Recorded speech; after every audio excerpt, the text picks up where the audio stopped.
Ребята, можете меня поздравить? Я выиграл чемпионат по шахматам. О, поздравляем! Какой Теперь у меня есть 100 тысяч тенге. Подскажите, как мне их потратить? Ого, сколько денег на них знаешь. Ты можешь купить подарки в ТикТоке. Да, точно. Ты можешь купить на них брендовые кроссовки, там как раз на них скидки. Хотя у меня есть, но все же хочу. Велик. Можно купить новый велик. Да, а старый я подарю кому-то. Ты можешь купить месячный абонемент на бургеры.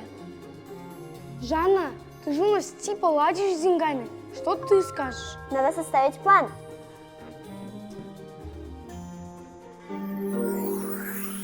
Первое. Мне надо делать поспешные эмоциональные покупки. Второе. Надо составить план будущих расходов. Вот, сколько ты тратишь в день? Это проезд, еда, баланс и мелкие расходы. Ну, максимум 1000 тенге.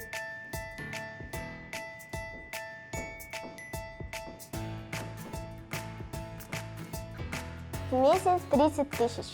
У нас остается 70 тысяч тенге. Третье. Надо вкладывать туда, где уже приносит прибыль. Куда? Шахматы. Сколько стоят твои курсы? Если индивидуальные занятия, то 70 тысяч тенге в месяц.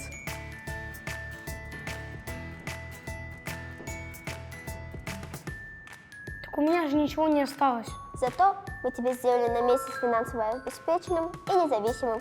А карманные деньги, которые будут давать мне родители?